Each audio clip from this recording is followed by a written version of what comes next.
The results are in. For some there's celebration, for others disappointment. So what next?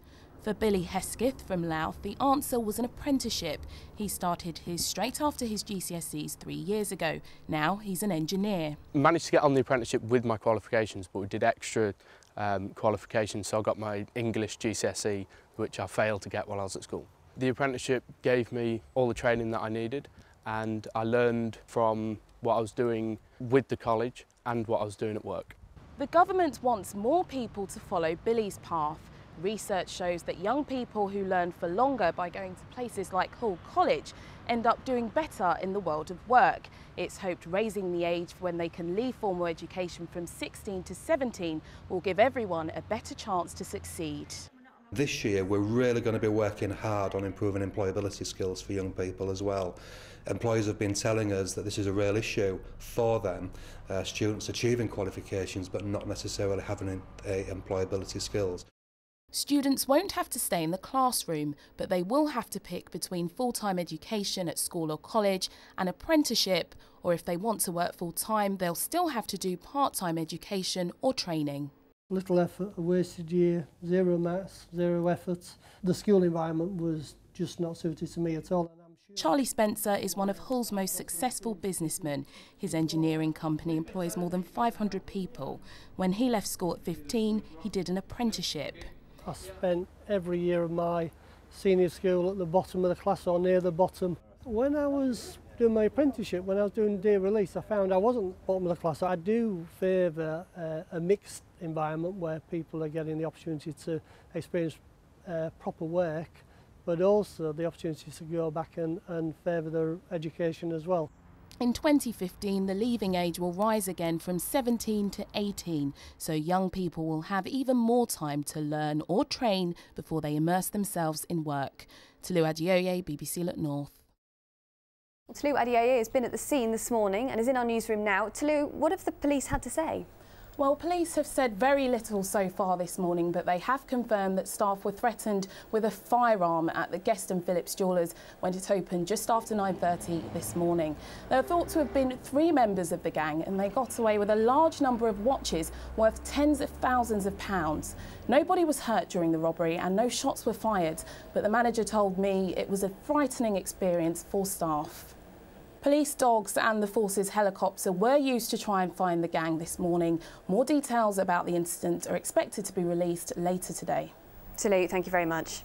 The moment 2 armed men raided a jeweller's in Beverley. Staff at Guest & Phillips had just opened up when their daily routine was dramatically interrupted. One of them pointed what looked to be a sawn-off shotgun at me and told me to get into the other room, and they'd already got all the staff lying on the floor, whereby they then smashed the cabinets with an axe and grabbed as many watches as they could. They came in, one stood here, getting stuff out of the Cartier case. Very scary indeed, because we didn't know exactly what they were after, but they obviously did. They knew exactly where they wanted to be, and they were only here for a matter of minutes. These Cartier watches are very similar to those that were taken by the robbers. Now, they can range in price from £3,000 to £25,000. The robbers managed to get away with 37 of them. Police are looking for 3 men, 2 who threatened staff and took the watches, another who acted as a getaway driver. We're particularly looking for anyone who may have seen the vehicle, seen the driver, who we don't believe had a mask on, and may have photographs or videoed the offence. It was business as usual later in the day, with staff back to work. The empty stands where the watches had stood, a reminder of the morning's events. Tolu Adeoye, BBC Look North, Beverley. Got the bell on top. There's the flashing blue light, which is made out of an outdoor light fitting, an extending ladder. It's not often you see a 3-wheeled car on the road, let alone one that's been converted into a fire engine. Putting it together has been a labour of love for John Ward from Maltonsea's End near Spalding. It's an ongoing project in that fact, because I've been picking bits and pieces of car boot sales, and it's all come together in as much as I got blue lights and things and bells, and I thought we're going to have to make a fire engine, jokingly, you know. The Reliant came into fruition, and I thought, well, with all the cutbacks in services, it's going to be smaller this, that, there's leaner that, you know, and I thought, well, this has got to be the ultimate. It took John nearly 4 months to put Freddie the fire engine together and cost him about £800. All the equipment actually works, nothing is just for show. Freddie may be the world's first reliant fire engine, but the three-wheelers have enjoyed a special place in British culture. There was the yellow Regal van owned by the Trotters in Only Fools and Horses, and Top Gear showed Jeremy Clarkson's struggle to drive a modified Robin from Sheffield to Rotherham.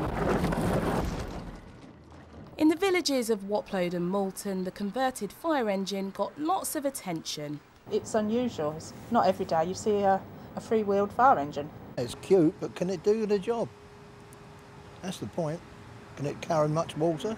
It's fab. We've been looking out of the hairdressers' windows and our clients were wondering whether you were real, whether it worked. If you have a fire in a phone box, give us a shout, we'll give you a decent quote. If your barbecue gets out of hand, you know, candles on your birthday cake, we can put, like we say, you've not been put out till we put you out.